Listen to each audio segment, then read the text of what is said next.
La segunda bestia del profeta Daniel, Rusia, las costillas y el final de la guerra en agosto de 2025. En el antiguo libro del profeta Daniel, capítulo 7, se nos revela una visión impactante, la aparición de 4 bestias, cada una representando un poder militar sobre la tierra. Hoy, analizamos la segunda bestia, semejante a un oso. ¿Y si te dijera que esta profecía está ocurriendo hoy mismo? ¿Y si el final de la guerra ya estuviera escrito hace más de 2500 años? Y he aquí otra segunda bestia, semejante a un oso, la cual se alzaba de un costado más que del otro, y tenía en su boca 3 costillas entre los dientes, y le fue dicho así: levántate, devora mucha carne. Esta bestia no es otra que Rusia. Tradicionalmente representada por el oso en caricaturas políticas, logos internacionales y análisis geopolíticos, Rusia ha resurgido en el tiempo presente como un poder agresivo, militarizado, invasor. Desde febrero del 2022, comenzó una guerra abierta contra Ucrania. Pero este evento ya estaba escrito. El oso representa a Rusia, una figura simbólica histórica asociada a la potencia euroasiática. Fuerza bruta, agresividad y dominio militar. Este detalle es clave. El profeta ve que el oso se levanta desbalanceado, con un costado más alto que el otro. ¿Qué significa esto? En términos proféticos, indica desplazamiento de fuerza, inclinación o movimiento hacia una dirección concreta. Ese costado más alto simboliza su expansión territorial y militar hacia el oeste, específicamente hacia Ucrania.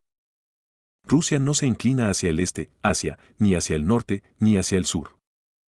Se levanta de un costado, cargando su peso, su ejército, su maquinaria de guerra hacia el oeste, hacia Europa Oriental, hacia Ucrania.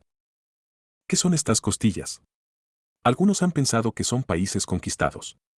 Pero una mirada más profunda nos revela algo sorprendente: la profecía nos da una cuenta del tiempo. Un oso adulto tiene entre 37 y 42 dientes. Si cada diente representa un mes, entonces 42 dientes igual a 42 meses igual a 3 años y medio.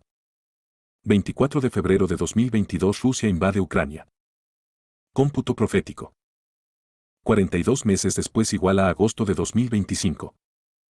El texto es claro: las 3 costillas están entre los dientes del oso. No están fuera. No están en sus garras. Están siendo masticadas, consumidas en tiempo presente. Esto nos revela que el proceso es progresivo y tiene una duración específica, 42 meses. Si esta interpretación es correcta y todos los elementos coinciden, entonces la guerra en Ucrania está bajo un marco profético. No podrá extenderse más allá de agosto del año 2025. El oso tenía un límite. El juicio está decretado. Y el profeta lo escribió con precisión sobrenatural. Dios ha dejado huellas en las Escrituras. El tiempo del fin no nos sorprenderá si leemos con ojos espirituales. Hoy, el oso se alza y devora. Pero ya tiene fecha límite. Agosto de 2025 es el fin profetizado de esta etapa. La pregunta no es solo cuándo termina, sino: ¿estás preparado para lo que vendrá después?